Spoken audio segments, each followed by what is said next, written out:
Hey, what's up? It's Michael from Garage Topics, obviously, because I'm here in the garage.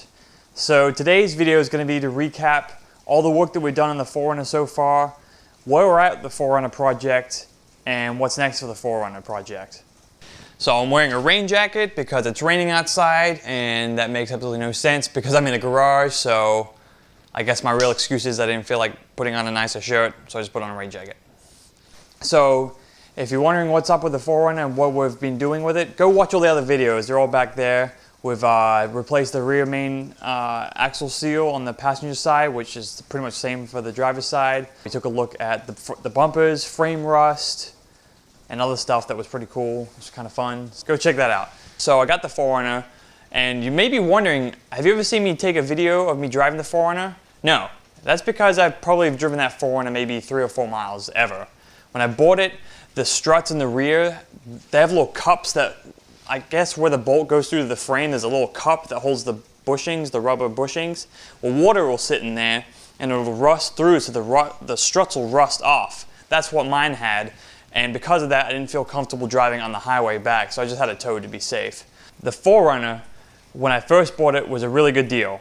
I got it for $1,500 US, which is a lot lower than the market goes for, especially with 150,000 miles on it. It was a little rough, as you could tell. There's mud everywhere. It looked like it hadn't been loved for a little while, but I took a risk on it because it was cheap. I liked the 4Runner, and I knew what the issues were, and I knew that if I put all that money into it and then sold it as it is, I'd break even. So just in case I needed to get rid of it, because I'm not rich. I don't know if you know that, but I like working on cars a lot, but I want to do it smart, so that's how I did it. So I brought it in the garage. I knew the axle seal leak was the main thing, so we fixed that. The frame rust I knew was an issue, so I fixed that. But when it came down to actually getting all the axle back in place, there was no leaks, everything worked accordingly, so those videos are legit, so I'm glad about that. Pulled the 4Runner out, and immediately as I turned out to take the test drive, I turned the wheel, and it made some terrible, terrible sounds, and then I looked behind me from where I'd driven, and there was tons of fluid everywhere, which means that the power steering had given its last triumphant drive for me in the 4Runner.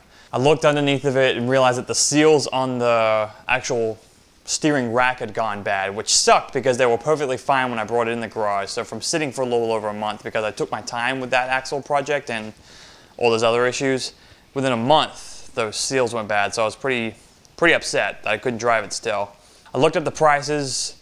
Authentic Toyota one was like $700 if I remember, and I just was like, I don't know if I can spend more time just doing these small end jobs just to make it into an actual running vehicle. When I've never even driven it before, I don't have any emotional connection to it, and I've never had one in the past to really hold up my spirits to keep it.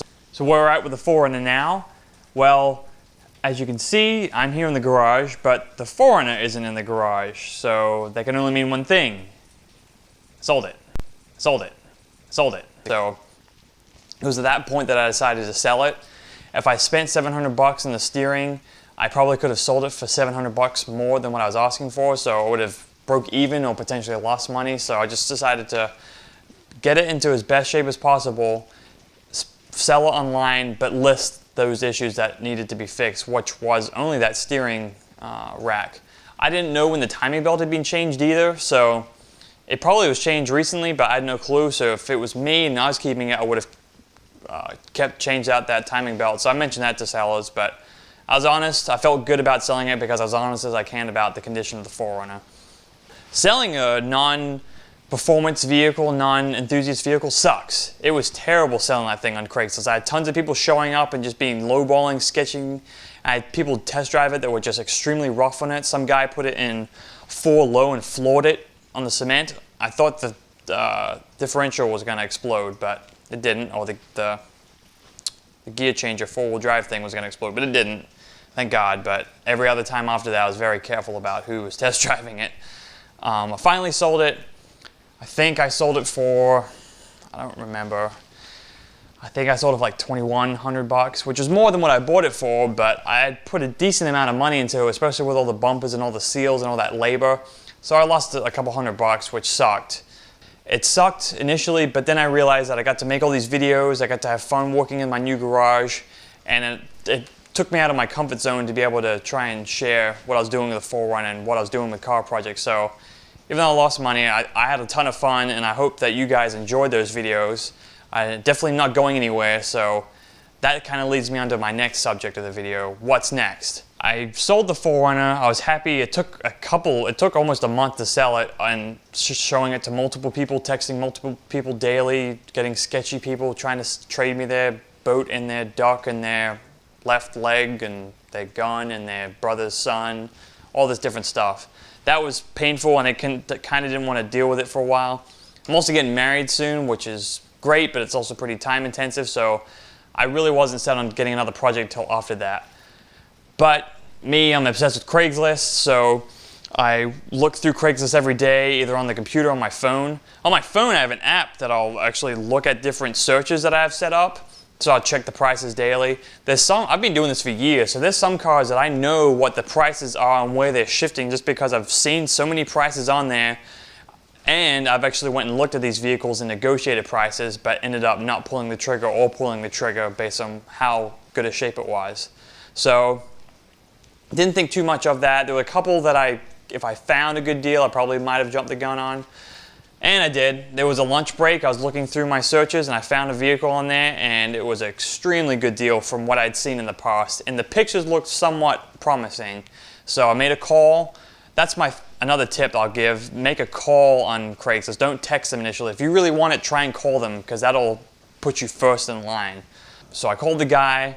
It had been about an hour after the posting happened, so I was pretty stalkerish, but kind of on the ball with this. Apparently someone else had already called. But anyways, I made the plans to go look at it afternoon, and it was pretty awkward. I'll get to that in the next video, but ended up buying it. So to the right here, you can't see, there's another project.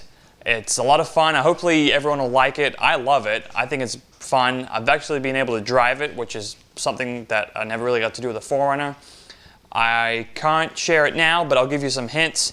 It's black. It does not run on OBD2, and it has 4 wheels. So those clues kind of suck, but there's something to go off of. If you really want to find out what I have, I'm actually going to start building up my site so you can find other ways of finding the videos, and then also posting non-video stuff, either the site or Facebook, which I'll probably post some photos, because I've taken a ton of photos already of the project. So if you get curious, go check that out before the next video comes out. But I definitely plan on posting that video pretty soon, because I'm excited to share it, and I've got that good feeling back about a project, which I haven't had in a while, because the 4Runner, it was a fun project, but it was labor intensive. It was labor of love, whereas this is going to be love and then a little bit of labor in there to make it even better. So excited about that. If I could give some life lessons about the 4Runner project, I got 3 of them. So the first one would be, if you're buying a project, make sure you start off with the best possible starting point that you can. I thought I did by the price, but I had no clue on the vehicle's actual condition because it was caked in mud. I didn't get to drive it as much as I wanted to, and I had no clue on the history. So I took a chance there, and if I could do it over again, I probably would have waited for a little bit better conditioned vehicle, paid a little bit more, but saved a lot of time in the long run. So that's my first tip. Second tip is, I didn't consider myself quitting the project. I just didn't have that emotional connection with it, which I was hoping to get. So if you've had a 4Runner for a long time, or you really love them, definitely keep on going. Definitely not going to tell you not to go for it, even if it doesn't make that much financial sense. If you like the car, if you love the car, go ahead and fix it, because that's what you like. And if I was in that boat, I definitely would have done it, but I didn't have them for that long. So that's my second tip. What was my third tip? I don't remember what my third tip was.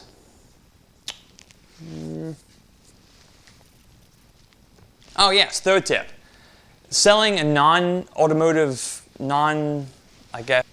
car-related non-enthusiast vehicle on Craigslist sucks.